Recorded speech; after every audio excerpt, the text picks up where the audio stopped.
Lahore central jail में 23 मार्च 1931 की शुरुआत किसी और दिन की तरह ही हुई थी। फर्क सिर्फ इतना था कि सुबह सुबह जोर की आंधी आई थी, बहुत तेज।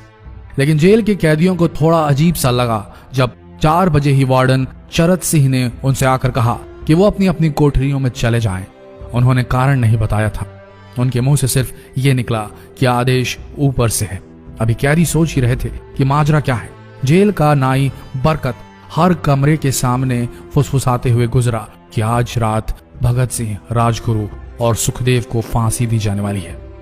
उस क्षण की निश्चिंता ने उनको झकझोर कर रख दिया। कैदियों ने बरकत से मनुहार की कि वो फांसी के बाद भगत सिंह की कोई भी चीज जैसे पेन, कंघा या घड़ी उन्हें ला कर दें ताकि वो अपने पोते पोतियों को बता सकें कि कभी वो भी भगत सिंह के साथ जेल में बंद थे। बरकत भगत सिंह की कोठरी में गया और वहां से उनका पेन और कंघा ले आया। सारे कैदियों में होड़ लग गई कि किसका उस पर अधिकार हो। आखिर में ड्रॉ निकाला गया, लाहौर कॉन्स्पिरेसी केस। अब सब कैदी चुप हो चले थे। उनकी निगाहें उनकी कोठरी से गुजरने वाले रास्ते पर लगी हुई थी। भगत सिंह उनके साथ फांसी पर लटकाए जाने के लिए उसी रास्ते से गुजरने वाले थे। एक बार पहले जब भगत सिंह उसी रास्ते से ले जाए जा रहे थे तो पंजाब कांग्रेस के नेता भीमसेन सच्चर ने आवाज ऊंची कर उनसे पूछा था, आप और आपके साथियों ने लाहौर कॉन्स्पिरेसी केस में अपना बचाव क्यों नहीं किया? भगत सिंह का जवाब था, इनकलाबियों को मरना ही होता है क्योंकि उनके मरने से ही उनका अभियान मजबूत होता है, अदालत में अपील से नहीं। वार्डन चरत सिंह भगत सिंह के खैर ख्वाह थे और अपनी तरफ से जो कुछ बन पड़ता था उनके लिए किया करते थे। उनकी वजह से ही लाहौर की द्वारकादास लाइब्रेरी से भगत सिंह के लिए किताबें निकलकर जेल के अंदर आ पाती थी। भगत सिंह की जेल की जिंदगी काफी कठिन थी। किताबें पढ़ने का शौक हो चला था उन्हें कि एक बार उन्होंने अपने स्कूल के साथी जयदेव कपूर को लिखा था कि वो उनके लिए कार्ल लिब्नेख्त की मिलिटरिज्म, लेनिन की लेफ्ट विंग कम्युनिज्म और ऑप्टन सिंक्लेयर का उपन्यास द स्पाई कुलबीर के जरिए भिजवाएं। भगत सिंह जेल की कठिन जिंदगी के आदी हो चले थे। उनकी कोठरी नंबर 14 का फर्श पक्का नहीं था, उस पर घास उगी हुई थी। कोठरी में बस इतनी ही जगह थी कि उनका 5 फुट 10 इंच का शरीर बमुश्किल उसमें लेट पाए। भगत सिंह को फांसी दिए जाने से 2 घंटे पहले उनके वकील प्राणनाथ मेहता उनसे मिलने पहुंचे। मेहता ने बाद में लिखा कि भगत सिंह अपनी छोटी सी कोठरी में पिंजड़े में बंद शेर की तरह चक्कर लगा रहे थे। इनकलाब जिंदाबाद। उन्होंने मुस्कुराकर मेहता को स्वागत किया और पूछा कि आप मेरी किताब रिवोल्यूशनरी लेनिन लाए या नहीं। जब मेहता ने उन्हें किताब दी तो वे उसे उसी समय पढ़ने लगे मानो उनके पास अब ज्यादा समय न बचा। मेहता ने उनसे पूछा कि क्या आप देश को कोई संदेश देना चाहेंगे? भगत सिंह ने किताब से अपना मुंह हटाए बगैर कहा, सिर्फ 2 संदेश, साम्राज्यवाद मुर्दाबाद और इनकलाब जिंदाबाद। इसके बाद भगत सिंह ने मेहता से कहा कि वो पंडित नेहरू और सुभाष चंद्र बोस को मेरा धन्यवाद पहुंचा दे जिन्होंने मेरे केस में गहरी रुचि ली थी। भगत सिंह से मिलने के बाद मेहता राजगुरु से मिलने उनकी कोठरी पहुंचे। राजगुरु के अंतिम शब्द थे, हम लोग जल्द मिलेंगे। सुखदेव ने मेहता को याद दिलाया कि वो उनकी मौत के बाद जेलर से वो कैरम बोर्ड ले लें जो उन्होंने उन्हें कुछ महीने पहले दिया था। मेहता के जाने के थोड़ी देर बाद जेल अधिकारियों ने तीनों क्रांतिकारियों को बता दिया कि उनको वक्त से 12 घंटे पहले ही फांसी दी जा रही है। अगले दिन सुबह 6 बजे की बजाय उन्हें उसी शाम 7 बजे फांसी पर चढ़ा दिया जाएगा। भगत सिंह मेहता द्वारा दी गई किताब के कुछ पन्ने ही पढ़ पाए थे। उनके मुंह से निकला, क्या आप मुझे इस किताब का एक अध्याय भी खत्म करने नहीं देंगे? भगत सिंह ने जेल के मुस्लिम सफाई कर्मचारी बेबे से अनुरोध किया कि वो उनके लिए उनको फांसी दिए जाने से 1 दिन पहले शाम को अपने घर से खाना जरूर लाएं।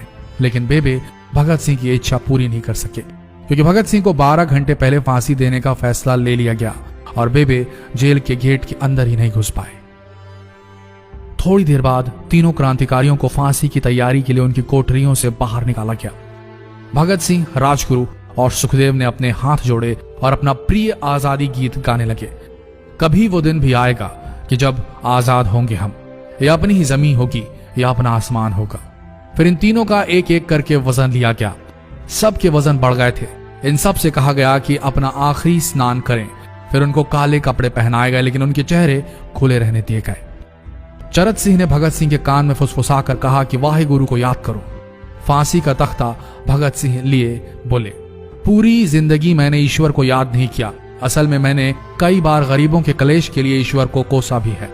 अगर मैं अब उनसे माफी मांग लूं तो वो कहेंगे कि इससे बड़ा डरपोक कोई नहीं, इसका अंत नजदीक आ रहा है, इसलिए ये माफी मांग रहा है। जैसे ही जेल की घड़ी ने 6 बजाया, कैदियों ने दूर से आती कुछ पद चांपें सुनी।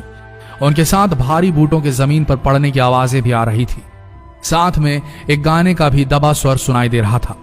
सरफरोशी की तमन्ना अब हमारे दिल में है। सभी को अचानक जोर जोर से इनकलाब जिंदाबाद और हिंदुस्तान आजाद हो के नारे सुनाई देने लगे। फांसी का तख्ता पुराना था, लेकिन फांसी देने वाला काफी तंदुरुस्त। फांसी देने के लिए मसीह जल्लाद को लाहौर के पास शाहदरा से बुलवाया गया था। भगत सिंह इन तीनों के बीच में खड़े थे। भगत सिंह अपनी मां को दिया गया वो वचन पूरा करना चाहते थे कि वो फांसी के तख्ते से इनकलाब जिंदाबाद का नारा लगाएंगे। लाहौर जिला कांग्रेस के सचिव पिंडी दास सोंधी का घर लाहौर सेंट्रल जेल से बिल्कुल लगा हुआ था। भगत सिंह ने इतनी जोर से इनकलाब जिंदाबाद का नारा लगाया कि उनकी आवाज सोंधी के घर तक सुनाई थी। उनकी आवाज सुनते ही जेल के दूसरे कैदी भी नारे लगाने लगे। तीनों युवा क्रांतिकारियों के गले में फांसी की रस्सी डाल दी गई, उनके हाथ और पैर बांध दिए गए। तभी जल्लाद ने पूछा, सबसे पहले कौन जाएगा? सुखदेव ने सबसे पहले फांसी पर लटकने की हामी भरी। जल्लाद ने एक एक कर रस्सियां खींची और उनके पैरों के नीचे लगे तख्तों को पैर मारकर हटा दिया। काफी देर तक उनके शव तख्तों से लटकते रहे। अंत में उन्हें नीचे उतारा गया और वहां मौजूद डॉक्टरों लेफ्टिनेंट कर्नल जे नेल्सन और लेफ्टिनेंट कर्नल NS सोंधी ने उन्हें मृत घोषित किया। एक जेल अधिकारी पर फांसी का इतना असर हुआ कि जब उससे कहा गया कि वो मृतकों की पहचान करें तो उसने ऐसा करने से इनकार कर दिया। उसे उसी जगह पर निलंबित कर दिया गया अंग्रेजों द्वारा। एक जूनियर अफसर ने यह काम अंजाम दिया। पहले योजना थी कि इन सब का अंतिम संस्कार जेल के अंदर ही किया जाएगा, लेकिन फिर यह विचार त्यागना पड़ा जब अधिकारियों को आभास हुआ कि जेल से धुआं उठते देख बाहर खड़ी भीड़ जेल पर हमला कर सकती है। इसलिए जेल की पिछली दीवार तोड़ी गई। उसी रास्ते से ट्रक जेल के अंदर लाया गया और उस पर बहुत अपमानजनक तरीके से उन शवों को एक सामान की तरह लाद दिया गया। पहले तय हुआ था कि उनका अंतिम संस्कार रावी के तट पर किया जाएगा, लेकिन रावी में पानी बहुत ही कम था, इसलिए सतलज के किनारे शवों को जलाने का फैसला लिया गया। उनके पार्थिव शरीर को फिरोजपुर के पास सतलज के किनारे लाया गया। तब तक रात के 10 बज चुके थे। इस बीच उप पुलिस अधीक्षक कसूर सुदर्शन सिंह कसूर गांव से एक पुजारी जगदीश अचरज को बुला लाए।